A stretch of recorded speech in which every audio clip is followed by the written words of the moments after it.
From the Allen Samuels of Hearn Sports Center, it's Fox 44 Sports with Matt Roberts. And we got off that bus, that other team was ready for a fight, and they were talking trash to my son. They were talking trash to me. That was a veteran team that was embarrassed about the way they played at Iowa State, and they were fitting to get after us.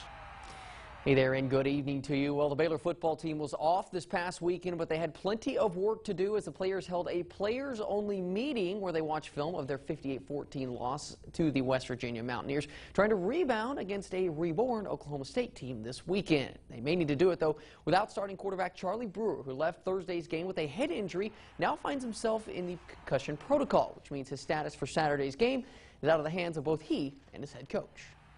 It's not any one thing, it's all these pieces.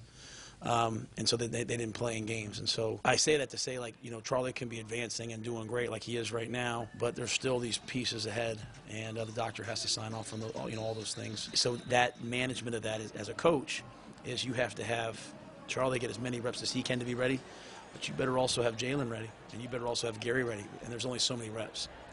The Bears will be facing off against a team in Oklahoma State and a quarterback in Taylor Cornelius. They got the monkey off their back this past weekend against Texas after losing 3 of their previous 4 entering the contest, with Cornelius taking a brunt of the criticism on Twitter. Criticism that head coach Mike Gundy doesn't have a lot of time for. Yeah, I'd give a rat's ass about Twitter. It's a platform for people that are sitting home drawing an unemployment check, sitting in front of a keyboard. I'm not disregarding what you're saying. Trust me, I get it at my own house. But, I mean, I just kind of felt like that social media and Twitter is what's destroying this country anyway.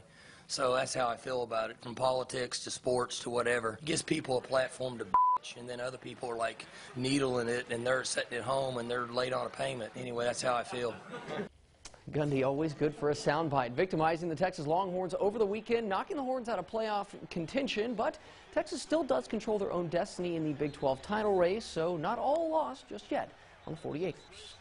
We've still got all of our big picture goals ahead of us. Again, I don't talk big picture with them very often, but I did yesterday and Saturday after the game in the locker room. And the big picture is that, you know, we've still got all of our goals in terms of competing for the conference championship ahead of us. And got a really good West Virginia team coming in, top 15, top 10 team. I don't know what the rankings are, but they're really good with only 1 loss.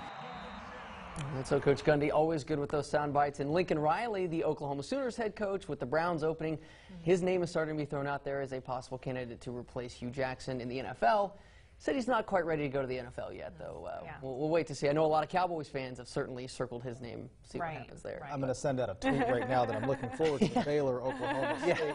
Yeah, if you can find your way into Mike Gundy's press conference on Saturday, it might be kind of entertaining. So that was a tough loss. I didn't actually watch that game. We were driving back up from San Antonio, and we were listening to it on ESPN. I was just like, quiet ride home after that. Yes, but, absolutely. Yeah, but like Coach Herman said, only 1 loss in the conference, so they can still make it to Arlington, get into the Big 12 championship. So a lot to still play for a lot of these teams. I mean, there's a big jumble of teams that are 5-3, 4-4 in the conference, trying to separate themselves over the next couple weeks. Makes it more exciting. Yep. All right, thanks, Matt. Well, coming up next on